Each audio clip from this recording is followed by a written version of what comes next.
Ah yes, the Pokemon Nuzlock. A challenge that can often make or break a trainer. What is up YouTube? My name is Agrit the Dragon, my friends call me Drago, and welcome to the tale of my first Pokemon Nuzlock. Now, what is a Nuzlock, you may ask? Well, I don't care enough to take the time to explain it. What I will explain is what makes my Nuzlock unique.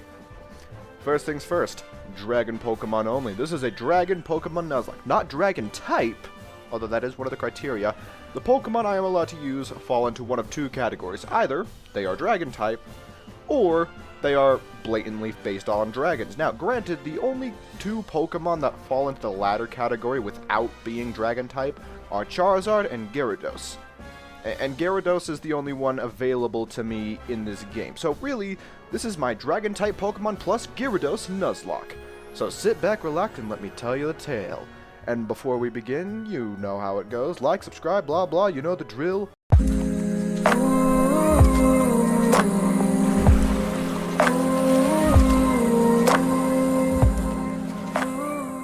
Our story begins with... Oh yeah, this was live stream by the way, and it didn't occur to me till after the first live stream that maybe I should record a separate game window so that my PNG model thingy and my chat box aren't on the screen. Anyways, our story begins as I have just moved to Paldea, having been accepted into a rather prestigious school. And just as I've gone downstairs to retrieve my breakfast for the first day of the school, the principal of said school decides to show up.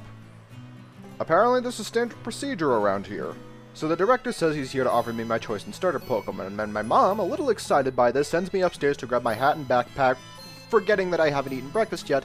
So I do that and head out the door to see my choices in starter Pokemon.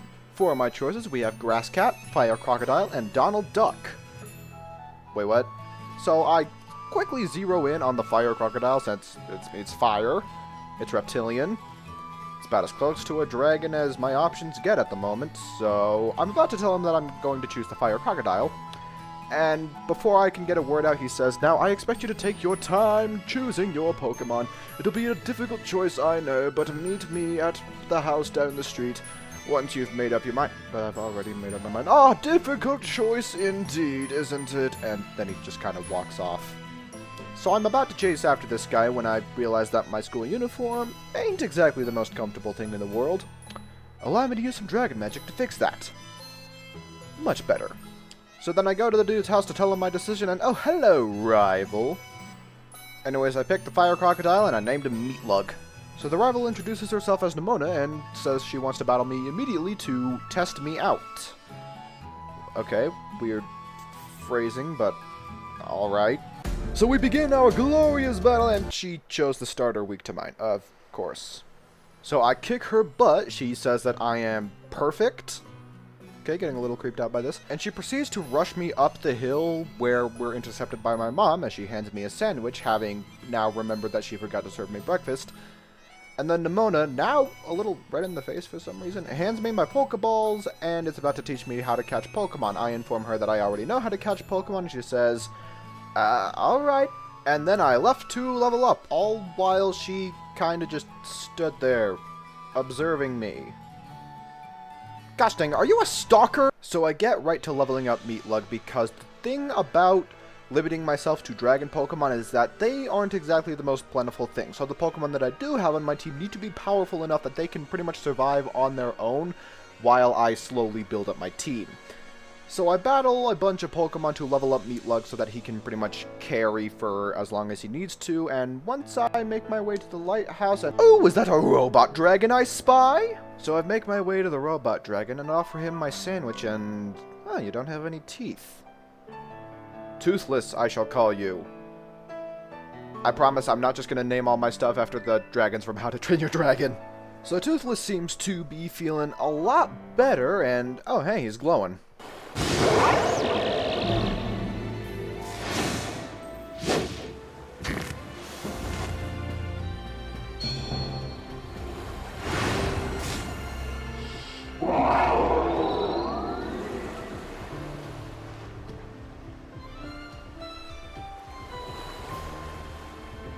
Alright, that was pretty cool. So I follow Toothless into the cave as he just kind of demolishes everything in his path. I get a little more training in, And then a Houndour shows up and decides to challenge me. This shouldn't be too bad of a fight. Oh, that's not good.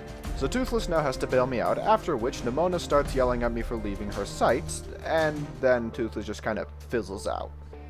It isn't long, however, until Toothless is back on his feet and very interested in what's going on at the lighthouse. So I follow Toothless to the lighthouse where this guy is trying to break in. Upon turning around, he sees Toothless, looks at me, and gets absolutely furious. Starts rambling something about caring about work more than him. So this dude challenges me to a battle. I kick his butt, royally. After which he sorta calms down and introduces himself as Arvin. Apparently he's the son of some professor, so told by Nimona, who this guy is actually making a valiant effort to avoid eye contact and avoid conversation with. Anyways, the guy handed me Toothless's Pokeball and pretty much left me to do whatever the flip. So I went back to battling and leveling up, and ooh, I found me a Magikarp! Magikarp evolves into Gyarados, and for Gyarados, I have the perfect name. Long. Get it? Because Gyarados is based on a Chinese dragon, in which the Mandarin Chinese word for dragon is long. And also because Gyarados is long. So I finally decide to actually head to the school, where the stalker shows up again, and I'm sorry, what the flip is this bullcrap? I still beat her easily enough, to which she very excitedly, almost a little too much, says that she'll make it so that I can do Terrestrialization too, and bolts into the school to make that happen. So I'm now going through the school. I purchased some items to make my Pokemon a little more powerful in their respective typings, and as I go up I see these guys called Team Star bullying this girl named Penny. So Meatluck gives them the old 1-2, to which Nimona shows back up, furious that I would dare battle someone who isn't her, and then I say, well, they started it, and she immediately turns her fury on them, threatening one of them even. Anyway, she hands me a Terrastalorb, I kick the other one's butt, and proceed to get to class as fast as I can. Surely, we take very different classes as we have very different grade level. Oh my gosh!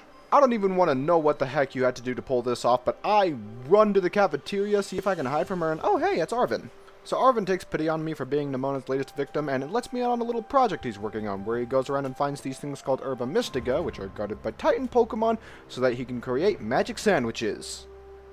You son of a gun, I'm in. From there, we coordinate the places where we're going to meet up for these Titan Pokemon, and on my way out, my phone gets hacked. Gosh dang it! So the hacker tells me that they want me to help them take down Team Star. You son of a gun, I'm in. So we coordinate where to take down the Team Star bases, and from there I pretty much just attend class like a normal student. But then school is out, and now that I have a full plan of what to do, I hop on top of Toothless's back and set out to do the Nuzlock. For real this time, the Nuzlock has officially begun. So first things first, I'm wanting to do the Bug Gym, and while I'm over there leveling up, I decide that I don't want to do Terra Raids, because it makes it a little too easy to level up. Also, it's a little too risky, because there's a very high chance that you get knocked out in the middle of it. So anyways, I went to the Bug Gym, rolled the ball around a little bit, Boingo, no, Boingo this way. And made very light work of the gym leader. Lady, your gym is positively easy. Afterwards, I'm thinking maybe it's high time I actually expand my team.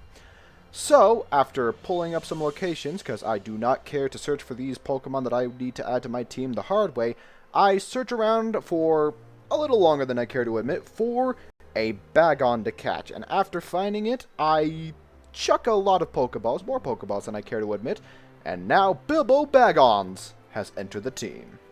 So I'm wandering around a little bit, battling Pokemon and trainers as I go here and there, and eventually I happen upon a Gibble. Now Gibble is very powerful, and this Gibble was a little high level.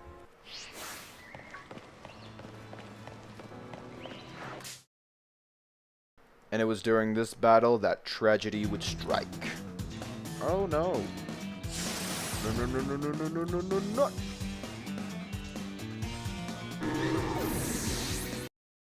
We lost Long.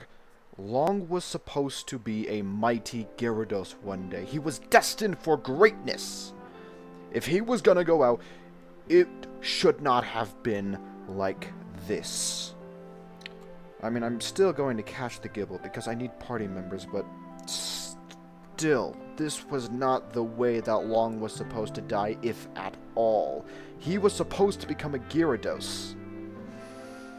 Well, so I thought. And for taking away what would have been a pivotal party member, I hereby dub you a name not worthy of a warrior, but worthy of one to be laughed at. You shall be called Mr.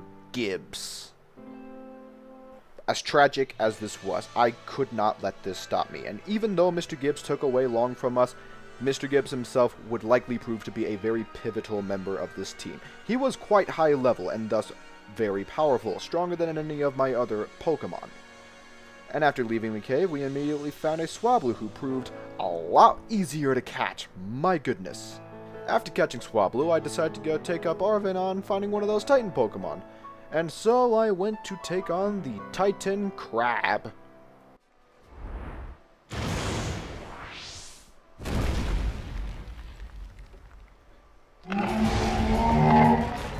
Oh, we're eating good tonight. I decided to test out Mr. Gibbs in doing this, and oh boy, Mr. Gibbs wiped the floor with this thing. Boy, oh boy. After it decided that it had enough of Mr. Gibbs' beating, it went up and ate some of its own stash of Herba Mystica. Ooh, the thing we're after. Arvin shows up to help me out with this little battle, and yeah, no, Mr. Gibbs still wipes the floor with this thing. Having defeated the first Titan Pokemon, we go inside of its lair and find the Herba Mystica, and thus we create our first Magic Sandwich. And then I gave some sandwich to Toothless, and oh sweet, he can dash now. Neato!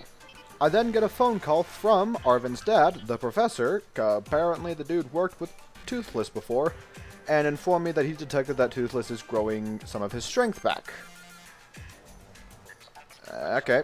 Anyway, since I'm in the area, I make my way to the grass gym, and oh my gosh, she's back! So Nimona apparently knew I would go to this gym next, and handed me some ethers in the hopes of, and I quote, that I would get much stronger. Not sure why she wants that, but okay.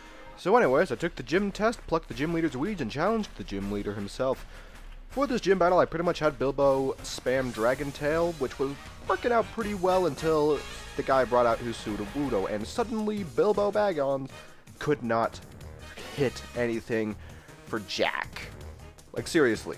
Like, I had to swap to Mr. Gibbs just so that I could reliably hit my opponent in order to win this fight. Though I still beat the gym leader all the same. And after that, I was feeling pretty good about myself, so I decided to take on the next Titan, as surely I could defeat this thing as easily as the last one.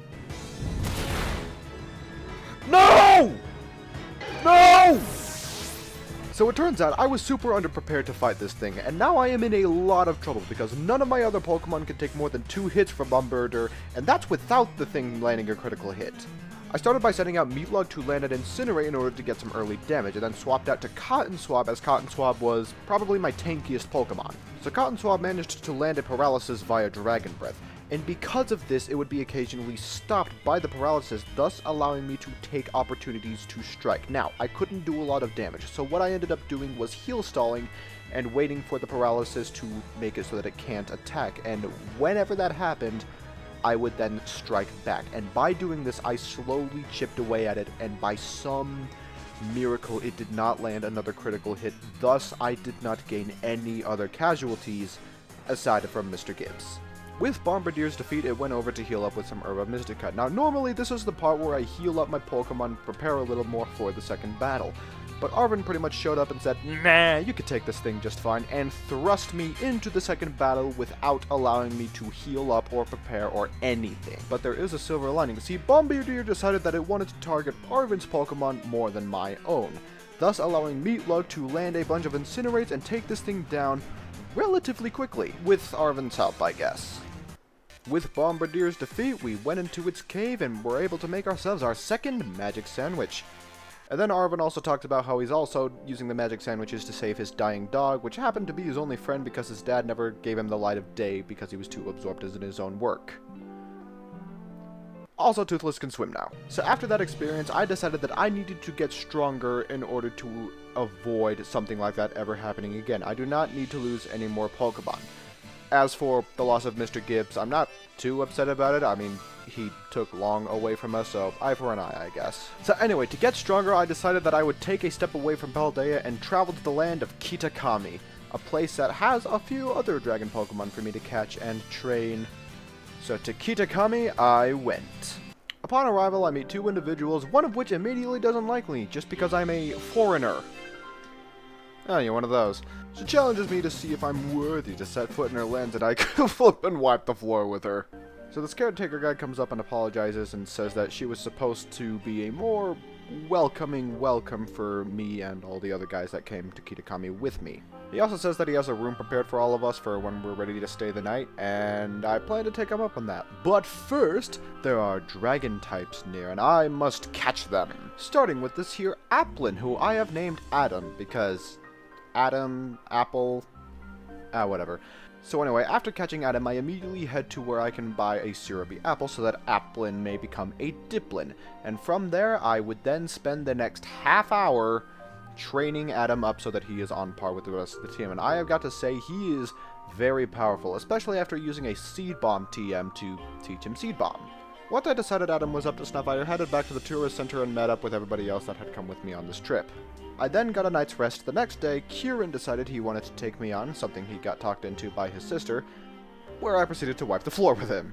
After this, the caretaker paired me and Kieran up so that Kieran could teach me the history of Kitakami or whatever.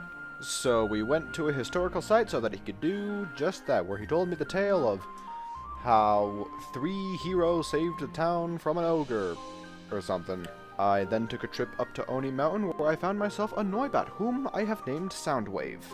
After adding Soundwave to the team, I went up to the top of the mountain in hopes that I could find something else to catch, or at least something to train up Soundwave with.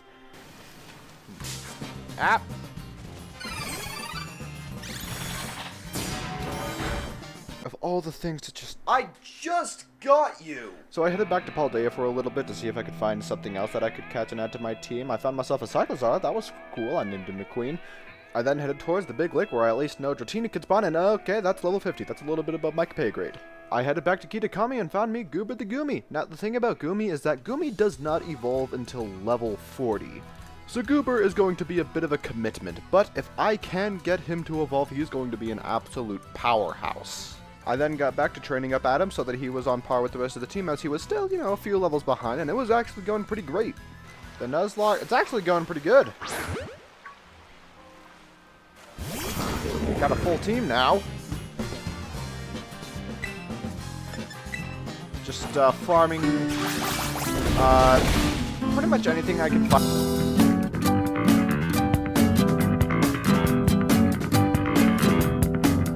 That's 4 times weak to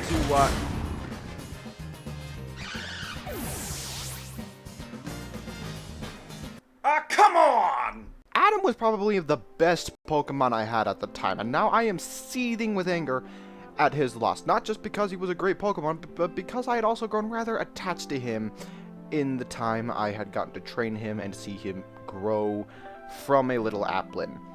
So to cool off steam, I went to learn more about Kitakami history with Kieran, where he told me more about how the Loyal 3 drove out the ogre as the ogre was causing havoc. The people were grateful or whatever. And then after the history lesson, I went in search of a Pokemon to fill the now empty slot. I found myself a Jangmo-o, and I named her Jangmo-fet. With Jangmo-fet on the team, I figured I could probably use some more TM recipes, and what's a good way to get TM recipes? Why, defeating Team Star, of course. So, as I approached Team Star's fire base, I got a call from the hacker who signed me up for this, and then this guy showed up.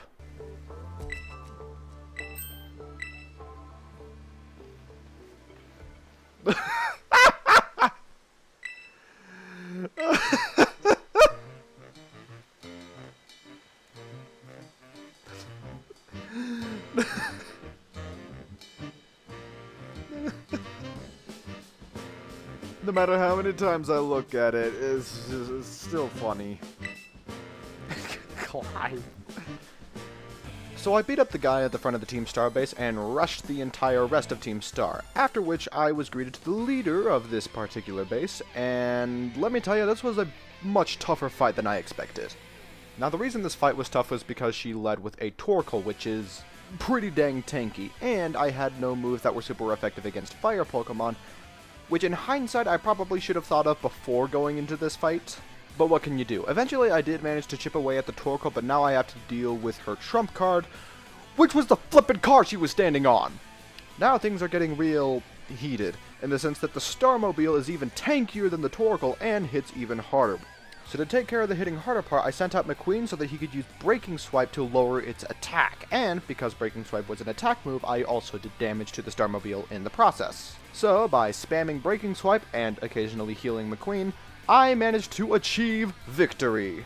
As for how the leader of the Team Star's Fire Squad took her defeat, actually she was a pretty good sport about it, all things considered.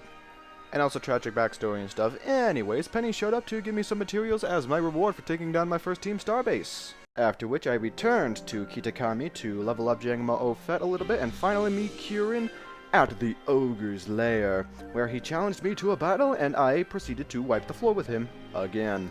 We then went inside the Ogre's Lair, where we didn't find anything, but Kirin did take pity on the ogre for living in a cave to begin with.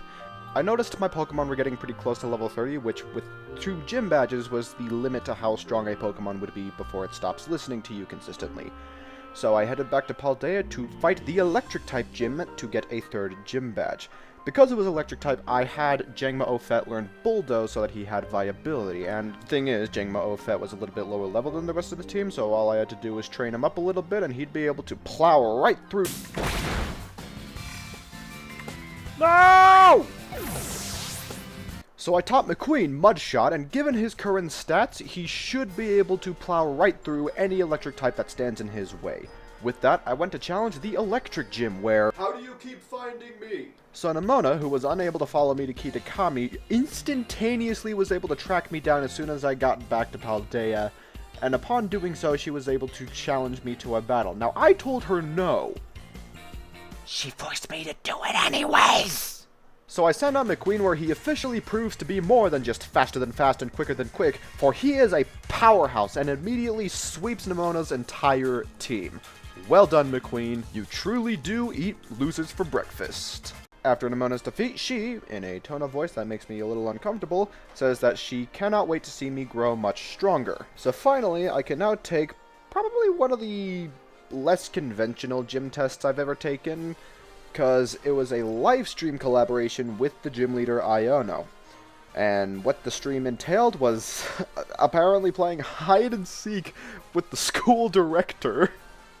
You know, I never realized just how insane that actually is until I say it out loud. And also challenged her fans to Pokemon battles where McQueen chews them up and spits them out. Which finally brings us to the gym leader battle itself. I say a few words into the camera, and we begin the battle. Her Luxio and Wattrel go down easy enough. Her Bellibolt posed a little bit of an issue, as it was a little chonkier than the rest of her team, but in the end it still went down all the same. For her Mismagius, I sent out Bilbo in the hopes that his attack stack would make quick work of it. But the dang thing spammed Confuse Ray and caused Bilbo to continuously miss his attacks or just punch himself in the face. Because of this, I swapped out to Meatlug, as he could take a few more hits than Bilbo could, and the Mismagius continued to spam Confuse Ray, causing Meatlug to continuously miss or punch himself in the face. But every once in a while, he would land his attacks. And it was because of this that we were able to achieve victory, allowing me to claim my 3rd gym badge. With 3 gym badges in tow, I returned to Kitakami just in time to be able to get ready for the Mask Festival, and in this preparation, Kirin's grandmother would proceed to royally screw up my hair. Like, seriously, what the frick is this? No, it does not suit me. Do not lie to me. So I come to find out that, surprise, surprise, I gotta bring my own mask to the Mask Festival, and Carmine challenges me to a battle to see who was worthy of the spare mask, her or me. I was more than happy to let her have it, but okay. So I have Bilbo grind a Pokemon to dust, but she still insists on keeping the mask, which is fine. I truly do not care. So we head to the festival, look at the stands, play some festival games, and ooh, who's that?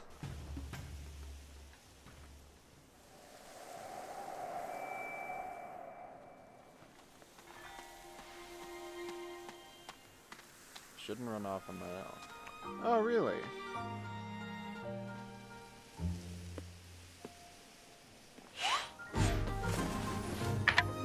Oh,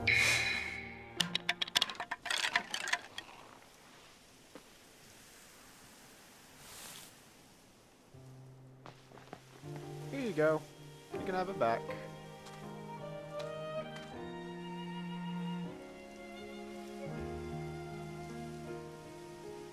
Oh, it's scared. So me and Carmen, who suddenly has a lot less attitude for some reason, deduce that we just met the ogre. Gotta say, it's not like any ogre I've ever seen before. After which Kieran shows up, which Carmine quickly interjects and hints to me that we should probably keep this from him, as he would feel very left out if we met the ogre and he didn't. And with that, the Festival of Masks comes to a close, so I head back to the tourist center to get some well-deserved rest. The next day, I head out and decide that it's high time that Bilbo the Baggins becomes Bilbo the Shelder. While he may be a lot less punny, he is far more powerful. Oh my gosh, I cannot with this hair. So I then go to Carmen's house, as she wanted me to meet her there for some reason, where her grandpa proceeds to tell the tale of the ogre. The true tale of the ogre, that is. Of how the ogre saved the town from 3 Pokemon that had come there to steal from the ogre. Apparently people didn't understand that and they thought it was the other way around. So now Carmine is royally ticked due to the fact that the history about her people that she knew is in fact false, and that the true history is the other way around, in addition to the fact that the ogre was villainized when it should not have been. After this, the grandpa asks if he could see the mask, and after handing it over, he notes that it is in fact chipped and would like to repair it. So while he's doing that, I decide to go out and train Cotton Swab until she becomes a mighty Altaria. Oh, hey, Kieran.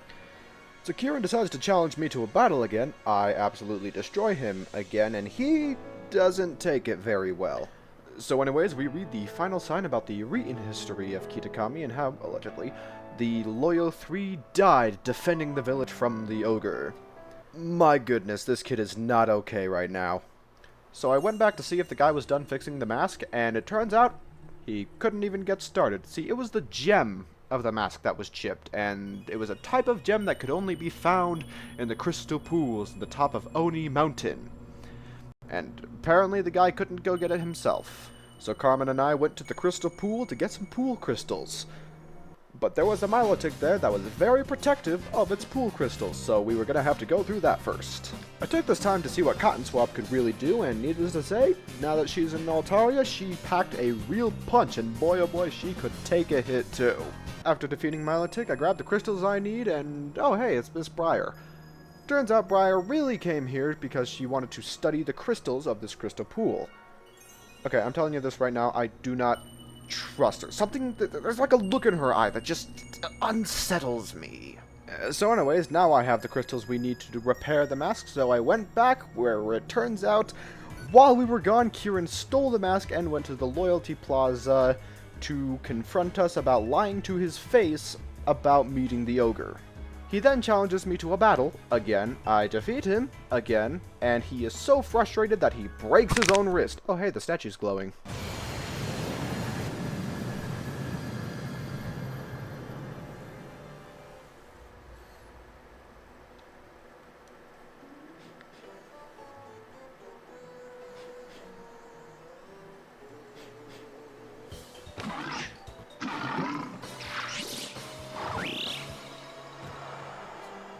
Alright, I guess they're back from the dead now. With these guys back from the dead, Carmine wants me to go with her to go after them. But here's the thing, I don't think I'm exactly equipped to take them on as I am. So what I do is I head back to Paldea to strengthen myself up a little bit.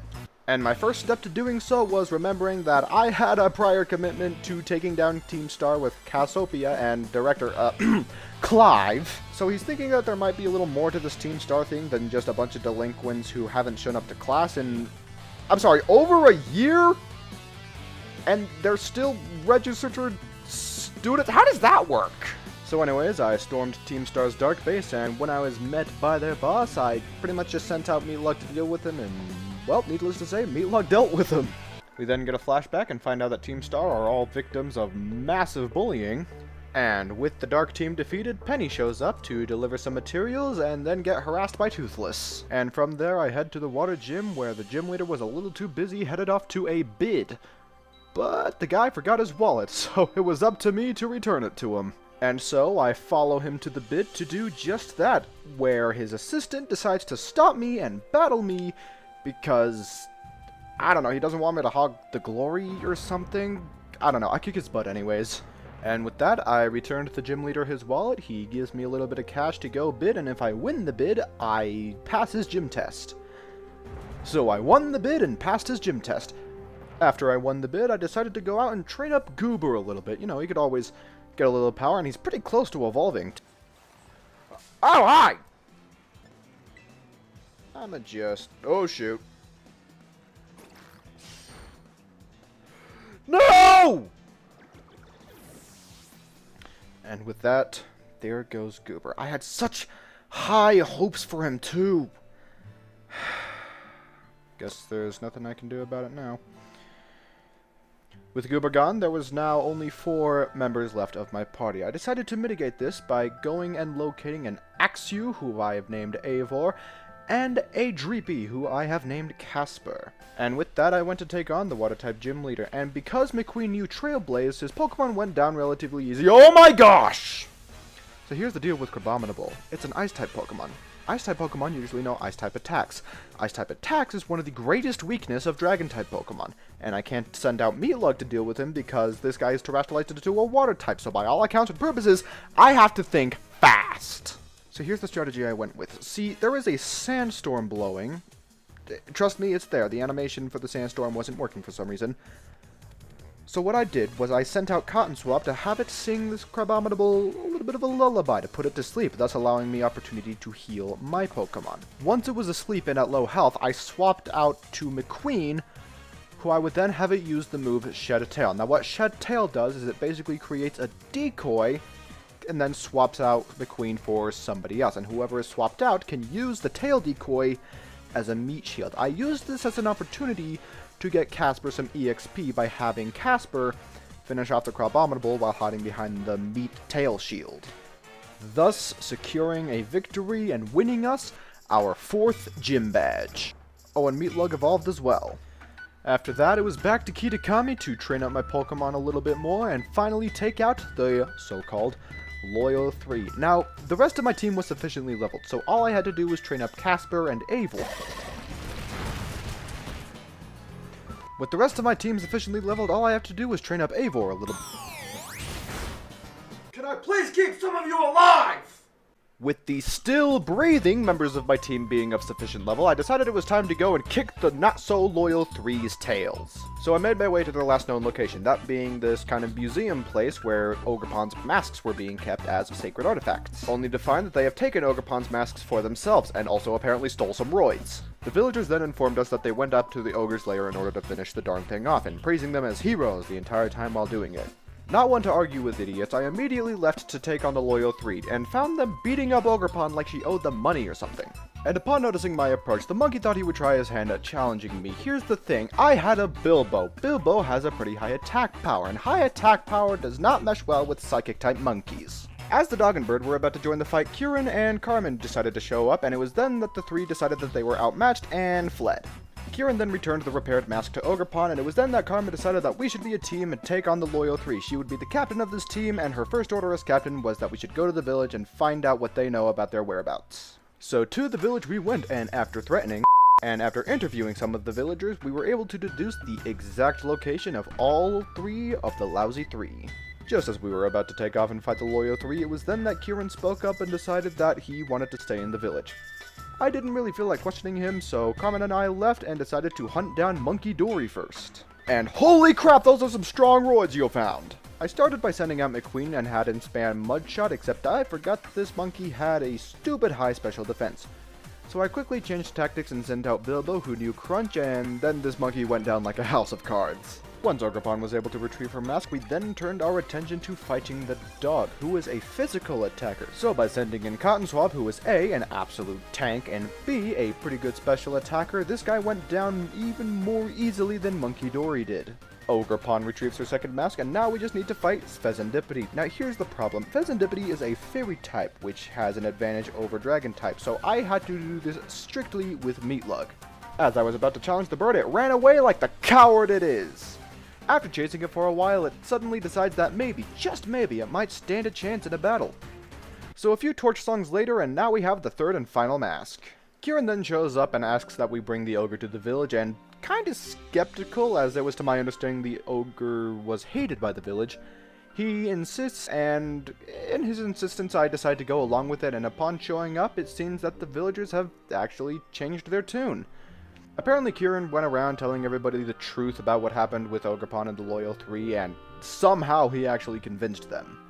After the villagers' formal apologies, I then take Ogerpon back to her lair, where Kieran confronts me, now seething with anger for some reason. And that some reason in question, see, apparently he thinks he's the main character, and as such, he should have been the one to beat the Loyal Three, he should have been the one to befriend the ogre, and he should have been the one to escort the ogre back to his lair, and he challenges me to a battle to see who the, quote, better protagonist is. And as the only protagonist in this story, I proceed to mop the floor with him once again. While Kieran is wallowing in his unceremonious defeat, Ogerpon decides that maybe it's her turn to challenge me because everyone else has done it at this point. Now, it is no wonder that the Loyal Three beat up Ogerpon so easily because this fight was an absolute joke.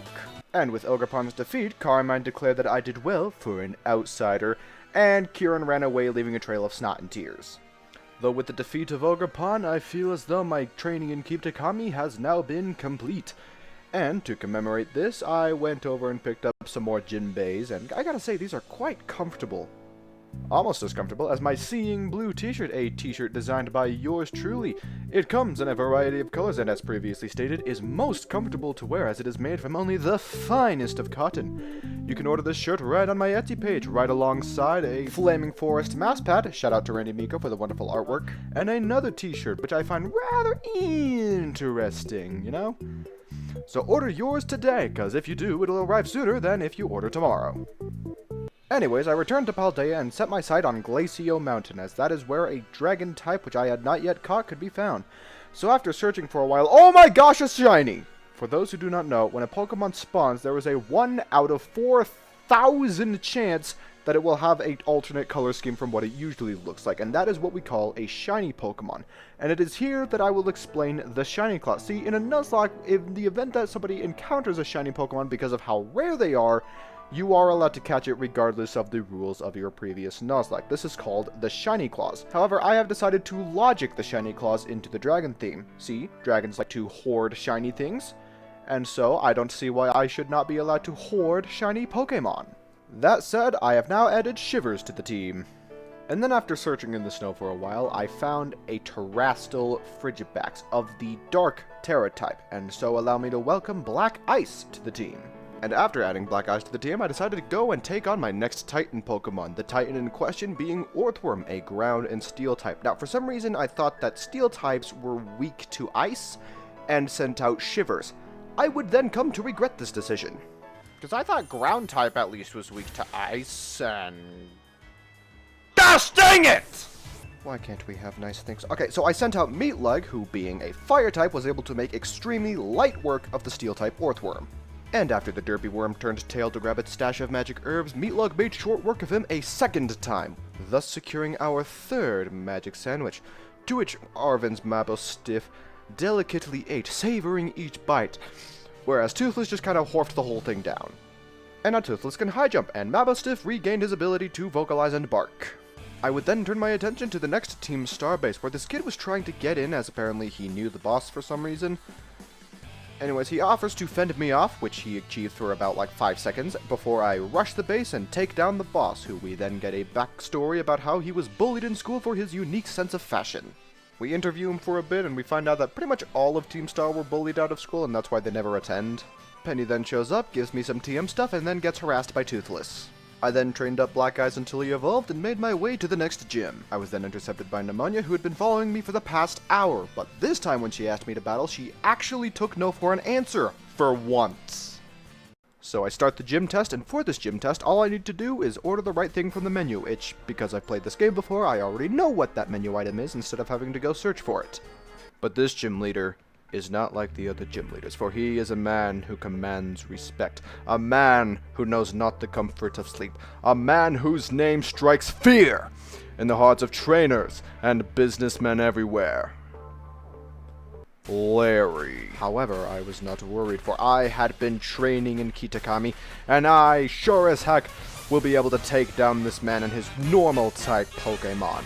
So I sent out Black Eyes to test the waters a little bit. He took down Larry's Komala and his Dunsparce easily enough, but when Larry sent out his Staraptor, I neglected to heal Black Eyes, instead having him attack, a miscalculation that I would only realize after it was too late. Alrighty, well, there's a good chance that Black Ice is about to die here. If he does, I am going to be royally ticked. Well, crap.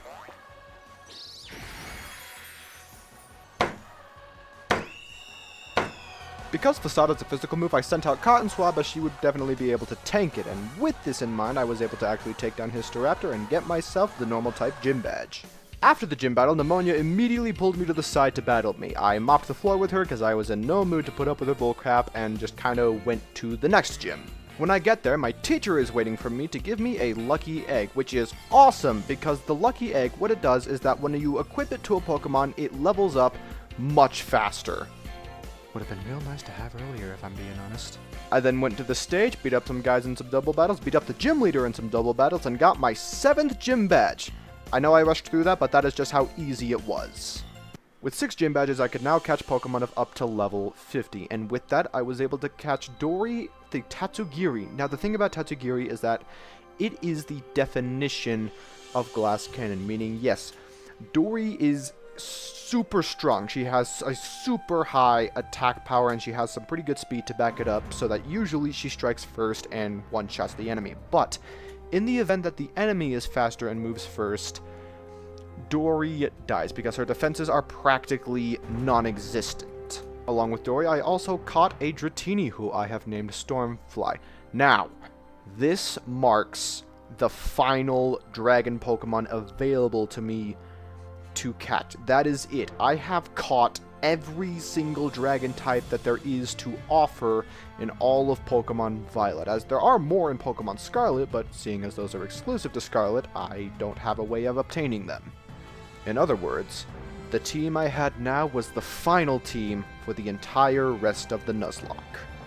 So anyways, I headed for the next Titan, that being Iron Treads, the robot elephant, which reportedly comes from the Great Crater of Paldea. But seeing as it is the same typing as Earthworm, I sent out Meatluck to deal with it, and deal with it he did, securing the 4th Magic Sandwich and allowing Toothless to glide. Next on my agenda was the Psychic-type gym, but before I headed there I decided to train up a little bit, and in this training I got Stormfly to evolve, along with Bilbo. After which I headed to the... At the Psychic-type gym I was once again face to face with Pneumonia, who immediately dragged me outside and battled me as it's only fair since I turned her down last time. I had Bilbo on the front of the team, but since he was already out, I just had him take care of the Lycanroc before swapping out to Stormfly. Now, while Stormfly did struggle a little bit taking a Dragon Pulse from the Sliggoo, she quickly liquidated the wannabe Goober and then was paralyzed by the Pawmot before killing the Pawmot. I then had Bilbo take care of the Meowscarada, but before Nemona takes off in her defeat, she declares that with just 2 more gym badges, I will be ripened? Whatever the frick that means. I then took the gym test, which is this weird emotional exercise taught by this fighting type trainer who is only teaching this right now because she lost a bet against the gym leader. I just think that's funny. So doing the gym test, it is now time for the psychic type gym leader, who I lead with Bilbo, and holy crap, Bilbo is an absolute monstrosity on the battlefield. He cuts through his opponents as though they are made of paper. Feeling pretty good about myself, I went straight to the 8th and final gym. Now, the final gym was an Ice-type gym, which means Meatlug had to carry... I'm not even going to try and pretend like this is serious. Meatlug dominated these guys. With 8 gym badges, Geeta, aka the top reigning champion, gave me the green light to join the Pokemon League. All the while, Nemona just kind of stood there salivating. But before I could join the league, I needed to do 2 things. Number 1, I needed to get strong enough that I felt I could comfortably take on the league with my team. And also, I still have some prior commitments to both Arven and Cassiopeia. How do you say it? So to get stronger, I went to Casroyal Lake and started grinding. Along the way, Stormfly evolved. Now she may look friend-shaped, but she will tear you in half without a second thought. In total, I spent about an hour training my team here. Once I felt that the team was trained enough, I decided to go and take on the False Dragon Titan. And so I went up to this little Tatsugiri. Yeah, look at him. Oh, that's a big fish. But unfortunately for this big fish, I had a Bilbo bag on. So after Dondozo decided it had enough of a beatdown, it took its Tatsugiri friend and went to the cave to retrieve its Herba Mystica. It was then that Arven showed up, and together we had its tail fin handed to it, and then did the same with the Tatsugiri. So with the final Titan defeated, we've made the final magic sandwich. Toothless can now climb, and so Arven's dog was now fully healed and fully capable of doing cute doggo things. But then the moment is ruined when Arven's dad decides to give a call to instruct us to go to the laboratory. Now, Arven has not heard from this guy in years, and is absolutely furious that he just calls out of the blue just to put us on an errand. But before Arven can actually get around to chewing him out, he just kind of hangs up. But before laboratory stuff, I have Team Star stuff to take care of. So I went to Team Star's fighting branch, where I found the boss herself defending the gates like a real leader. Before one of the grunts came out, said that this was beneath her, and was the one to challenge me instead. After Bilbo pummeled her team to the ground, we raided the base, and then Bilbo pounded the leader's team to the ground. We then get backstory on how she was bullied for being buff, and that's one more Team Star base taken down. And then I decided that for funsies, I would challenge one of the side legendaries that was sealed away. Not for the battle, but for the music. Let us take a quick moment, before we begin the battle, to jam out.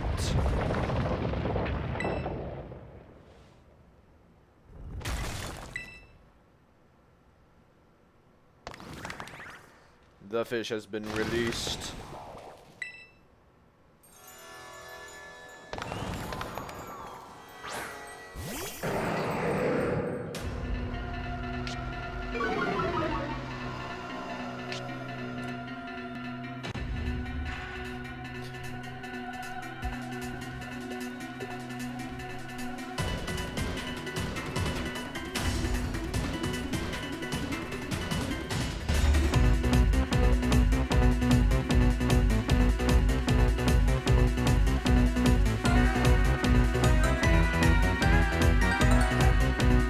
So after Bilbo one-shot the poor fish, we decided to head out to the Team Star Fairy-type base. So Fairy-types scare me, which is why I had Meatlug lead, and Meatlug absolutely dominated against this spoiled little brat. So after my victory, it's finally revealed that Team Star was cast as the bullies because the bullies who initially bullied them dropped out of school, and the school decided to pin the blame on Team Star, cover it up, and then change principals. I then headed to meet with Arven at the lab so that we could receive a message from his father requesting that we come to the center of Area Zero to rescue him. And Arven and I basically just told him to shove it, you deadbeat! So Arven then requested that we battle because seeing his father after all these years has made him very, very angry, and he would like to get out his anger. Now here's the thing, I sensed a hint of bloodlust in his desire to battle, and I feel like maybe he should probably get it out of his system.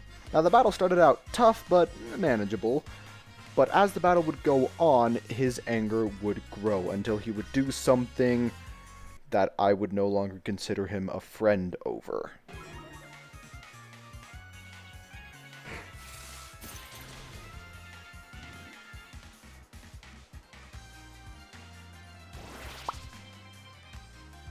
Oh shoot, oh shoot, oh shoot, oh shoot, oh shoot, oh shoot, oh frick, oh crap, oh frick. That one really hurt. I have had Bilbo almost the entire journey. I watched him grow and evolve and become a powerful Salamence, only for him to die right in front of me after all the time and effort, and I was not going to let this slide.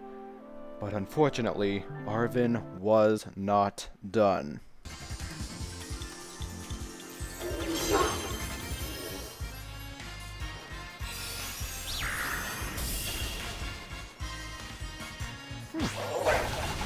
I helped you bring that dog practically back from the dead, and this is how you repay me. I'm going to take limb from limb! I had Meatlug finish off the Mabostiff, and we then went our separate ways. I then made my way to the school, as that is where I would be battling the Team Star leader. However, Clive, aka Director Clavel, to the surprise of absolutely no one, stood in my way, declaring that he would not allow me to do this as it broke school rules to have a battle on school property, and he would use whatever force he needed to in order to prevent it. Ironically, the force in question was a Pokemon battle. Frickin' hypocrite. Now, he opened with an Oranguru, which did pose a decent challenge in the sense that Stormfly refused to actually land any of her attacks. I then sent Meatlug, who proved to be a lot more helpful. His Houndoom was absolutely nothing against Dory, and then I took full advantage of his Abomasnow in the sense that it could do basically nothing to Meatlug, which gave me an opportunity to heal my team. Once the team was healed, I had Meatlug dispose of the Abomasnow and Clavel's Amoonguss, leaving only his Quaquaval. And then it was here that I would greatly overestimate Meatlug's abilities and underestimate Quaquaval's. Oh, you have got to be kidding. This thing's faster?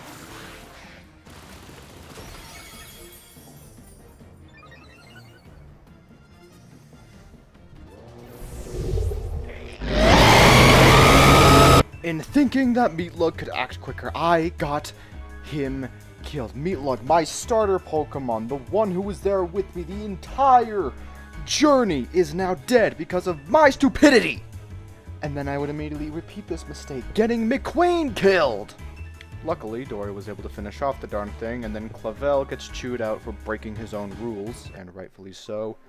I was not okay. In just a short amount of time, I had lost 4 of the foundational core members of my team, leaving me with only the 2 newest members, which granted, they were pretty powerful on their own, but because they were the last possible dragons I had left in this entire region to work with, I had to train them up significantly as to have any chance of winning this at all. Now, to go over their strengths. Now, Stormfly may not have as much attack power, but she could learn a wider variety of moves and land a further variety of super effective attacks against the opponents that I had left in order to beat this. And Dory was just a straight powerhouse. She could deal a metric ton of damage. And between those two and leveling them up to both level 70, I think I might have actually stood a chance. So I returned to the school to face off against the leader of Team Star, who turned out to be none other than, who could have guessed, but Penny, who felt that her team was going a little too far and that it's only fair that I also beat her as well. So into battle we went, and between Stormfly's versatility and Dory's power, her evolutions didn't even stand a chance. So after defeating her and then having the entirety of Team Star being chewed out by Clavel for not showing up to school for over a year, again, how the heck are they still enrolled? I then headed off to the Pokemon League, finally, where I was subjected to an interview for some reason before facing off the first of the Elite Four, being the Ground-type user. She opened up with a Whiscash, and I'm sorry, level 57! You have got to be kidding. If I had just gone straight to the League before going to Arvin and Penny and all that stuff, the rest of my team might actually be alive. It might have actually been able to win. The fish went down easy enough, but the Donphan proved to be a little more troublesome as it would continuously use rock-type moves. But by keeping Stormfly healed and landing attacks where I could, eventually it went down. But after the Donphan, the rest of her Pokemon weren't too much of a challenge. The second of the Elite Four was this little kiddo and her Steel-type Pokemon, which Stormfly was able to break into oblivion until she brought out Dinkaton, and I had Dory deal with that one. But the third Elite Four member was likely the most terrifying of all, for his very name strikes fear in the hearts of trainers and businessmen everywhere. Larry. Now this time around, Larry's using flying types instead of normal types, so it's a darn good thing that I taught Stormfly Thunder Punch. Against the power of Stormfly's Thunder Punch, Larry's Pokemon folded like a house of cards. Which brings me to the final Elite Four trainer, the Dragon-type trainer. Now, Dory was able to one-shot each and every one of them, but it gave me a look at what could have been had I been less hasty in leveling up my Pokemon, and thus less prone to getting them killed. Between Soundwave, Adam, Eivor, and Black Ice, I had to watch what could have been my team die right before my eyes, practically a second time. With the Elite Four defeated, all that was left to do was to defeat the reigning champion. Let's frickin' do this. Gita opened with an Esperanza. Not too much of a challenge, as Dory was able to take it down with 2 hits, but she followed it up with a Go-Goat, and being a grass type, I felt that it was best to switch out to Stormfly. Stormfly then wiped the goat off the face of the earth, and so Gita sent out a Veluza. A couple Thunder Punches sent that fish to the sushi shop where it belongs, and so Gita sent out Avalon. Now, what I should have done was swap to Dory, as she was not weak to ice types, whereas Stormfly was. But now is not the time for grief, for Dory had what it took to pull this off. Dory used Dragon Pulse and was able to take out the Avalon and avenge Stormfly, her fallen comrade. And so we were faced with Gita's King Gambit, but it was no match for Dory's Hydro Pump. And thus Gita's ace in the hole was sent out, a Glamora. Now the interesting thing about Glamora is it is a rock type. Rock types are weak against water.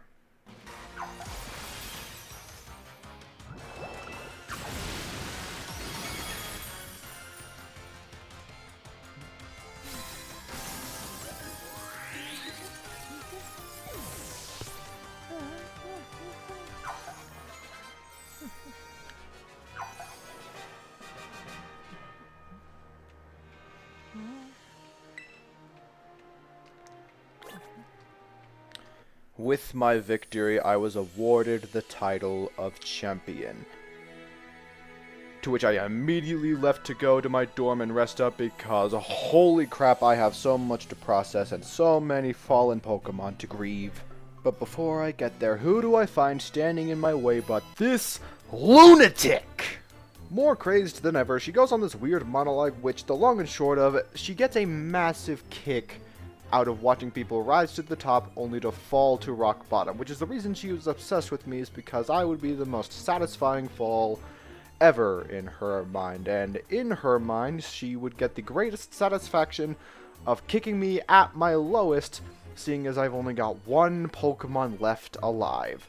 And so begins the final non-consensual battle. She starts with a Lycanroc, which being rock type, Dory was able to dispose of quickly. Her Dunsparce was able to deal some damage, but luckily, Dory was able to fend it off. Then came out Nemona's Palma. Now, being an electric type, it did not matter if I healed Dory or not. This thing would one-shot, so Dory's only shot at survival was to kill it there and then. But at the moment of truth. So yeah, that was my Pokemon Nuzlock. Now, the main reason I lost is because of how many members I got killed, simply because I couldn't have the patience to level them up against Pokemon lower than themselves, causing the majority of my team members to die while trying to grind EXP. Had I exercised better patience, things might have turned out differently. And with that, my business in this reality is concluded. I'll grieve my losses in the next one.